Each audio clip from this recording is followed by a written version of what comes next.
नमस्कार दोस्तों, मैं विपिन तिवारी आपके लिए लाया हूँ संस्कृत साहित्य से टीजीटी, पीजीटी तथा यूजीसी नेट की तैयारी के लिए 10 प्रश्नों के चुनिंदा ऑब्जेक्टिव टाइप के प्रश्नों का संग्रह तथा इसके बाद सब्जेक्टिव टाइप की विवरण व्याख्या। आशा करता हूँ यह वीडियो आपको बहुत अच्छा लगेगा। मित्रों, अच्छा लगे तो लाइक, शेयर तथा सब्सक्राइब करना ना भूलें।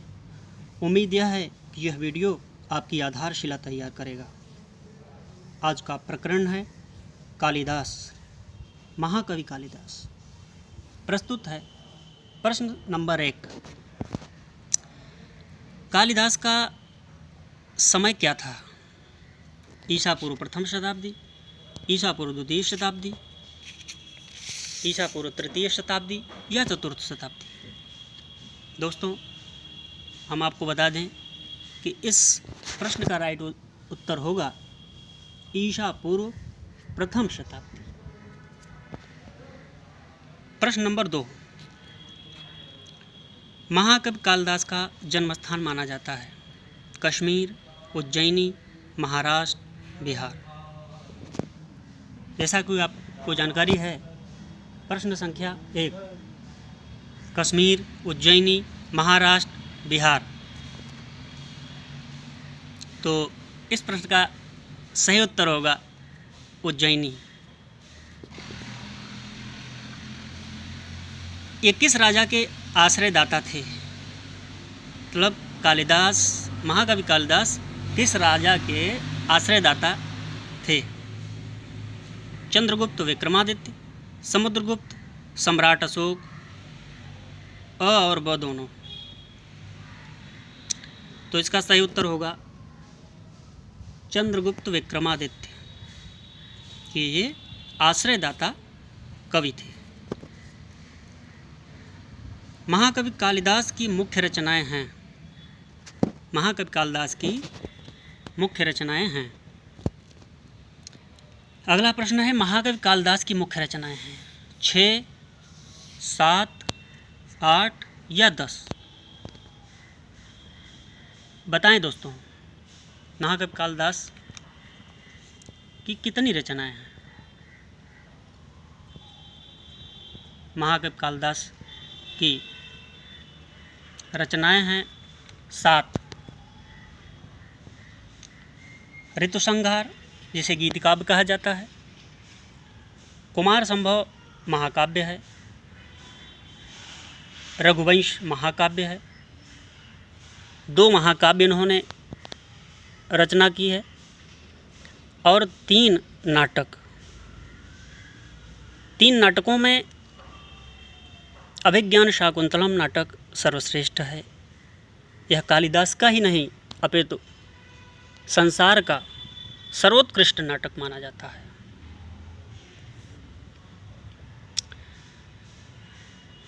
और मेघदूत इन्होंने खंड काव्य लिखा है जो 2 भागों में बटा हुआ है, पूर्व मेघ तथा उत्तर मेघ। विक्रमोर्वशीयम त्रोटक है, इसको भी, यह भी नाटक के अंतर्गत ही आता है। इसलिए महाकवि कालिदास की 7 रचनाएं मुख्य हैं। 2 महाकाव्य, 3 नाटक,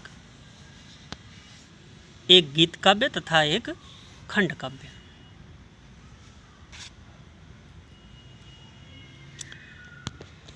अगला प्रश्न है कालिदास के नाटक नहीं हैं। अ ऋतुसंहार, ब अभिज्ञान शाकुंतलम, स मालविकाग्निमित्रम, द विक्रमोर्वशीयम।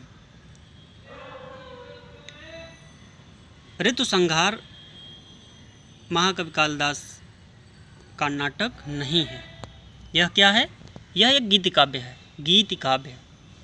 अभिज्ञान शाकुंतलम, मालविकाग्निमित्रम और विक्रमोर्वशीयम, ये तीनों महाकवि कालिदास के नाटक हैं। अगला प्रश्न है कौन सा या से महाकाव्य है? हम आपको बता दें कि कुमार संभव और रघुवंश ये महाकवि कालिदास के महाकाव्य हैं। प्रश्न संख्या 7। इनमें से कौन सी कालिदास की उपाधि नहीं है? दीपशिखा, रघुकार, कवि कुलगुरु। दीपशिखा, रघुकार, कवि कुलगुरु। ब कविता कामिनी विलास। स उपमा सम्राट। द पदवाक्य प्रमाणज्ञ। हम आपको बता दें कि दीपशिखा, रघुकार, कवि कुलगुरु, कविता कामिनी विलास, उपमा सम्राट, ये सब की सब कालिदास की उपाधियां हैं। कई विद्वानों ने इनको उपाधियां दी हैं। तो इसका सही उत्तर होगा पदवाक्य प्रमाणज्ञ। पदवाक्य प्रमाणज्ञ ये महाकवि कालिदास की उपाधि विशेष नहीं है। यह किसकी उपाधि विशेष है?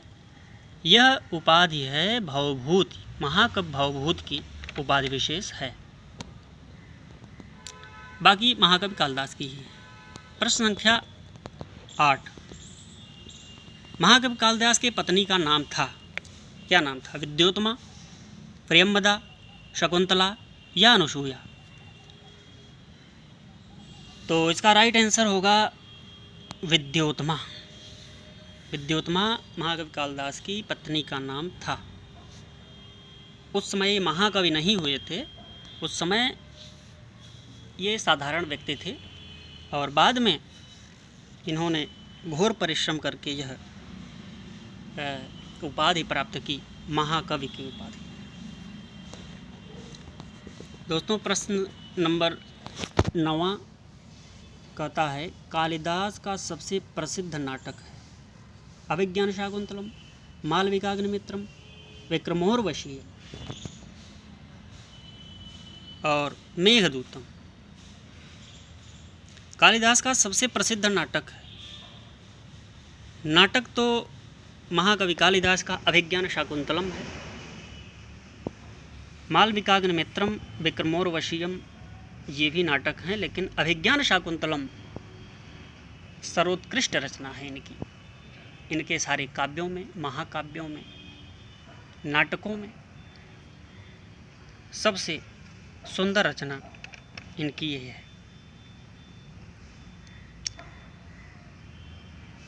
इनके बारे में लोकोक्तियाँ भी कई प्रसिद्ध हैं, जबकि खंडकाव्य है मेघदूत आपका। प्रश्न 10। महाकवि कालिदास किस अलंकार के लिए जाने जाते हैं?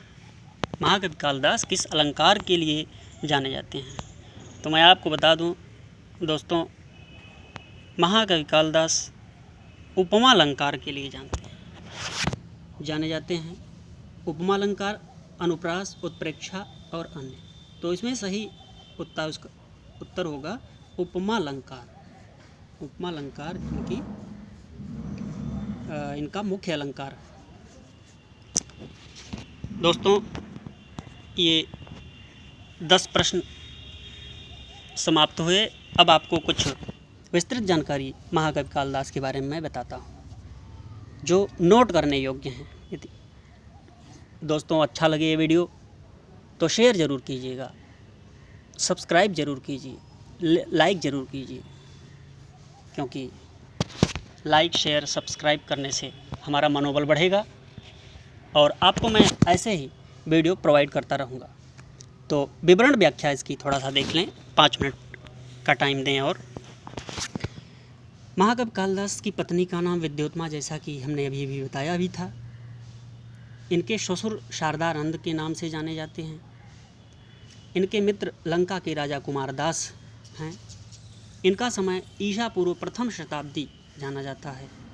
जन्म स्थान इनका उज्जैनी, कुछ लोग इनको कश्मीरी तथा बंगाली भी कहते हैं। इनके आश्रयदाता चंद्रगुप्त विक्रमादित्य थे। जाति से ये ब्राह्मण थे। इनकी रचनाएं कालक्रम की दृष्टि से इस प्रकार हैं, जैसे इनकी सर्वप्रथम रचना थी ऋतुसंहार, जिसे गीतिकाव्य के नाम से जाना जाता है। कुमार संभव दूसरा नंबर का इनका काव्य है, महाकाव्य के नाम से जो जाना जाता है, महाकाव्य की गणना में आता है। कुमार संभव महाकाव्य दूसरी रचना है। तीसरी रचना इनकी है मालविकाग्नि मित्रम, जो कि नाटक है। चौथी रचना है विक्रमोर्वशीयम, जो एक त्रोटक है। पांचवी रचना इनकी है मेघदूतम, जो खंडकाव्य के नाम से जानी जाती है, खंडकाव्य की गणना में आता है। छठा रघुवंश महाकाव्य की गणना में आता है, तथा सातवां अभिज्ञान शाकुंतलम, सबसे अंतिम रचना इनकी अभिज्ञान शाकुंतलम है, जो एक नाटक है, सुप्रसिद्ध नाटक है। भगवान शंकर के उपासक ये थे। इनका प्रिय छंद उपजाति तथा अनुष्टुप है। प्रिय अलंकार इनका उपमा है, उपमा अलंकार इनका प्रिय अलंकार है। कालिदास की रीति एवं गुण जो है वो वैदर्भी रीति एवं प्रसाद गुण के लिए जाने जाते हैं। कालिदास का प्रिय रस जो है वो श्रृंगार रस है। कालिदास की अन्य कृतियाँ कुछ इस प्रकार हैं, जैसे काली स्तोत्र, गंगाष्टक, ज्योतिर्विदाभरण, राक्षस काव्य, श्रुतबोध। कालिदास के जीवन के कुछ महत्वपूर्ण तथ्य इस प्रकार हैं जो मैं बताने जा रहा हूँ। कालिदास की उपासना से इन्होंने विद्या प्राप्त की थी। विद्या प्राप्ति के पश्चात कालिदास का कथन इस प्रकार था, अनावृत कपाटम द्वारम देहि।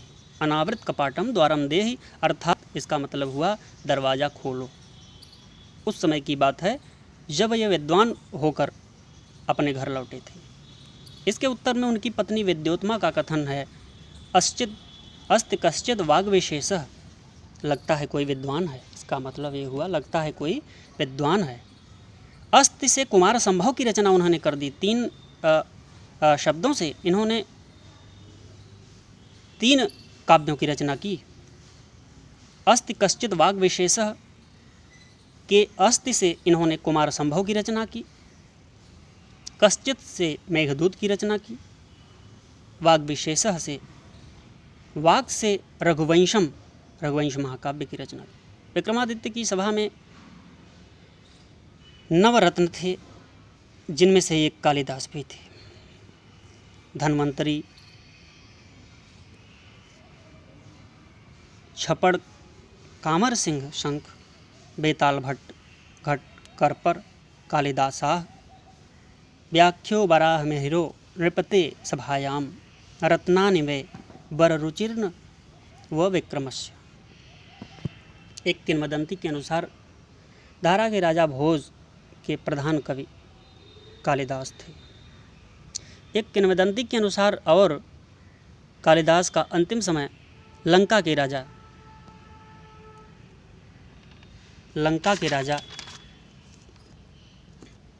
एक किंवदंती के अनुसार कालिदास का अंतिम समय लंका के राजा महाराज कुमारदास के यहाँ बीता।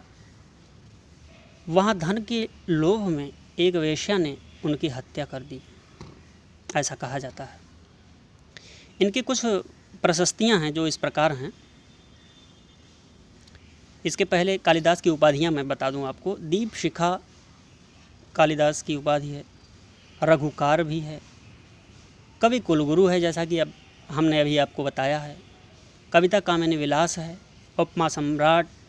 महाकवि कालिदास ने मालविकाग्नि मित्र की प्रस्तावना में प्रथित यशसा भास सौमिल्य के द्वारा भास सौमिल्य आदि अपने पूर्ववर्ती कवियों को सादर स्मरण किया है। कालिदास की कुछ प्रशस्तियाँ इस प्रकार हैं, जैसे जयदेव प्रसन्न राघव कहते हैं, जयदेव प्रसन्न राघव इनके बारे में कहते हैं, कवि कुलगुरु कालिदासो विलासः। बाणभट्ट हर्षचरितकार बाणभट्ट कहते हैं इनके बारे में, निर्गतासु नववाकस्य कालिदासस्य सूक्तिषु प्रतिर्मधुरसान्द्रासु मंजरीष्विव जायते। राजशेखर इनके बारे में कहते हैं, सूक्ति मुक्तावली में राजशेखर महाकवि कहते हैं, एको अपि जीयते हन्य कालिदासो न केनचित् श्रृंगारे ललितोद्गारे कालिदासस्त्रयी किम। घट खरपर इनके बारे में कहते हैं। घट खरपर पुष्पेषु चंपा नगरीषु कांची नदीषु गंगा नृपुरेषु रामः नारीषु रंभा पुरुषेषु विष्णुः काव्येषु माघः कवि कालिदासः। कहते हैं पुष्पेषु चंपा, पुष्पों में चंपा का पुष्प, नगरी में नगरों में कांची नगरी, नदियों में गंगा नगरी और नृपों में राजाओं में राम। नारीषु रंभा, नारियों में रंभा, पुरुषेषु विष्णु, पुरुषों में भगवान विष्णु और काव्यों में माघ तथा कवियों में कालिदास, ये सुप्रसिद्ध हैं। इनके बारे में अज्ञात विद्वान ने कहा है काव्येषु नाटकम रम्यम तत्र रम्या शकुंतला तत्रापि चतुर्थो अंगस्तत्र श्लोक चतुष्टयम्। ये महाकवि कालिदास के अभिज्ञान शाकुंतलम का बखान करते हुए अज्ञात कवि ने कहा है कि काव्येषु नाटकम रम्यम तत्र रम्या शकुंतला तत्रापि चतुर्थो अंकस्तत्र श्लोक चतुष्टयम्। काव्यों में सबसे रम्य सबसे सुंदर नाटक होता है तत्र रम्या शकुंतला, और उन नाटकों में भी शकुंतला नाटक, उस शकुंतला नाटक में भी तत्रापि चतुर्थो श्लोक, 4 श्लोक, चतुर्थो अंक, शकुंतला नाटक के चतुर्थ अंक में जो श्लोक दिया गया है, चतुर्थ अंक उनका अति रम्य है और उस चतुर्थ अंक में 4 जो श्लोक हैं वो अति सुंदर हैं। इससे सुंदर कहीं देखने को नहीं मिला। एक अज्ञात कवि और कहते हैं कालिदासस्य सर्वस्व मन भिज्ञान शाकुंतलम तत्रापि चतुर्थो अंकः यत्र याति शकुंतला। मल्लिनाथ इनके बारे में कहते हैं पुरा कवीनां गणना प्रसंगे कनिष्ठिकाधिष्ठित कालिदासः अद्यापि तत्तुल्य कवेर्भावा दनामिका सार्थवती बभूव। ये मल्लिनाथ कहते हैं। मल्लिनाथ और कहते हैं कालिदास गिरा सारम कालिदासः सरस्वती चतुर्थो चतुर्मुखो